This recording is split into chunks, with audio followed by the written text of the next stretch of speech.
Bienvenue sur Calais dans la roue, la communauté où on discute et analyse le cyclisme sur route.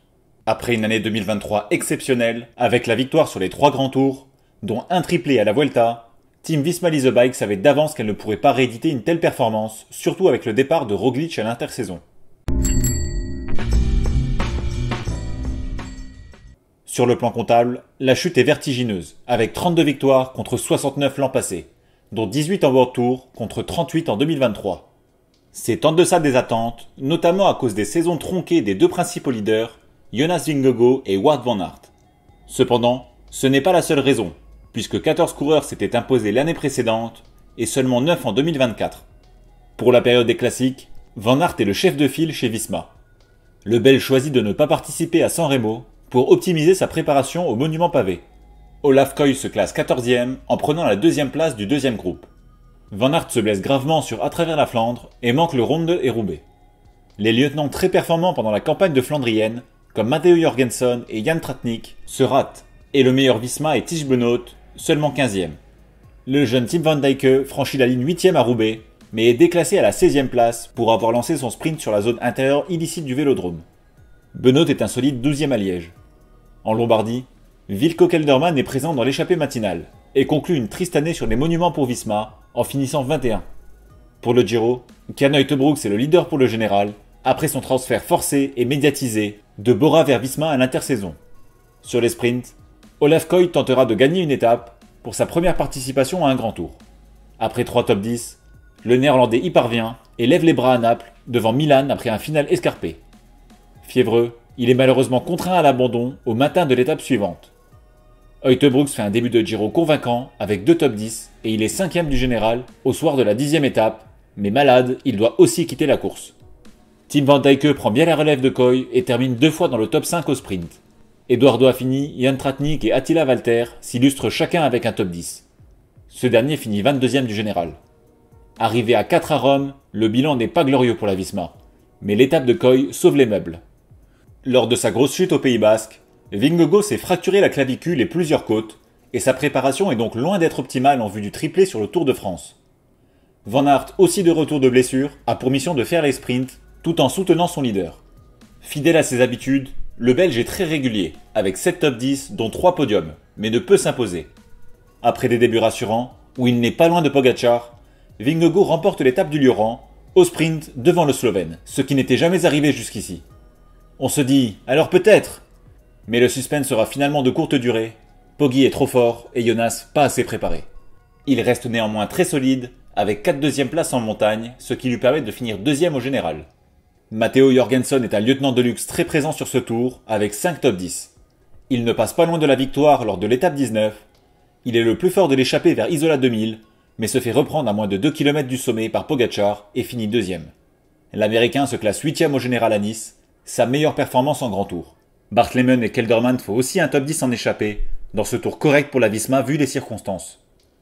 Sur la Vuelta, Sepp Kuss est présent pour défendre son titre surprise de 2023, avec Uijtdebroeks en co-leader et Van Aert en électron libre pour les sprints et les étapes vallonnées. Wout illumine la Vuelta, il remporte 3 étapes et monte sur 4 autres podiums pendant les 2 premières semaines. Il est omniprésent en échappée et à l'étape 16, il est assuré de remporter le classement par points et est bien parti pour gagner un premier classement de la montagne.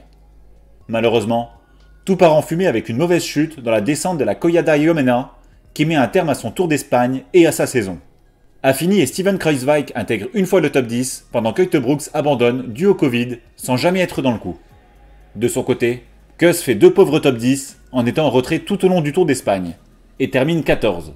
Le bilan est désastreux pour le général, mais grâce à Van Aert et malgré son abandon, la Vuelta de la Visma est très solide. Avec son effectif pléthorique, la formation néerlandaise n'espère rien d'autre que la victoire, partout où elle s'aligne en World Tour. Elle donne une leçon collective pour le week-end d'ouverture sur les classiques flamandes. Sur le Het Nieuwsblad, Tratnik remporte sa première victoire sur une classique en réglant Polito au sprint, tandis que Van Aert est 3 en dominant le peloton et s'impose le lendemain sur Kuurne-Bruxelles-Kuurne. À partir de là, la plupart des résultats notables de la Visma ont été l'œuvre de 4 hommes. Merci aux habituels Vingegaard et Van Aert et aux progressions de Jorgensen et Koy. Visma devient la première équipe à gagner simultanément Paris-Nice et Tirreno Adriatico grâce à Jorgensen et Vingegaard avec 2 étapes à chaque fois. Wout fait un podium sur le 3 et Jorgensen gagne à travers la Flandre. Lors du Dauphiné, Jorgensen confirme sa bonne tenue sur les courses World Tour d'une semaine et finit deuxième, 8 secondes seulement derrière Roglic. En août, Vingegaard remporte le Tour de Pologne sur lequel Koy gagne 2 étapes, avant de lever les bras sur la Bemmer Sea Classics. La team Visma Lease a Bike est deuxième du classement UCI avec 9000 points de moins qu'en 2023. Vingegaard est 7 mondial avec un début de saison parfait. Général do Gran Camino, plus 3 étapes, et Général de Paris-Nice, plus 2 étapes. Tout bascule avec sa grosse chute dans la descente de l'Oaleta au Pays Basque. La convalescence est longue et l'empêche d'avoir une préparation idéale pour le Tour de France. Il y remporte une étape, mais sa forme est insuffisante pour rivaliser avec un Tadej étincelant, et il finit deuxième.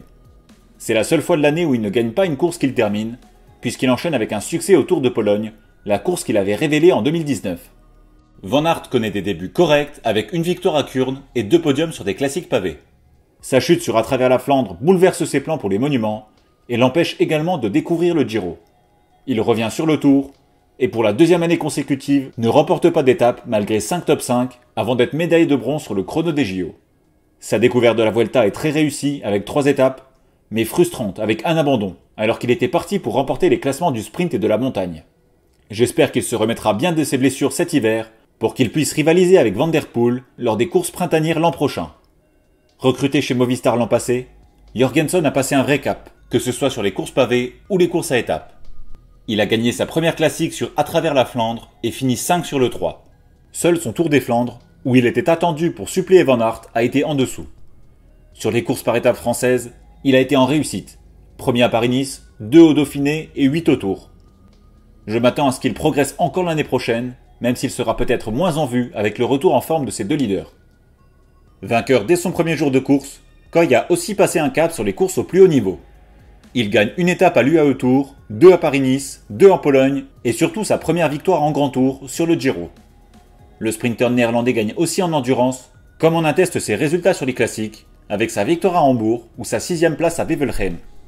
J'ai hâte de le voir sur le Tour contre les meilleurs sprinters du monde, même si je pense que ce n'est pas pour 2025, puisque la Visma alignera certainement une armada pour soutenir Vingegaard. Qui sont les révélations de l'année chez Visma? Après une très belle saison 2023, marquée par 3 victoires pro alors qu'il courait pour l'équipe de développement, Per Strand Hagenes a été très convaincant pour sa première année au top niveau. Les débuts sont timides, avec seulement une 5e place sur l'Antwerp Porte Épique, mais il monte en puissance à partir de l'été. 9 au Tour de Belgique et 11 au Tour de Wallonie. Surtout, il finit sur le podium du Rennais 8 Tours, en étant omniprésent lors de l'étape reine des Monts Pavés. Il enchaîne en prenant la 5e place du Grand Prix de Québec au sprint, des gros résultats en World Tour pour un cycliste de 21 ans.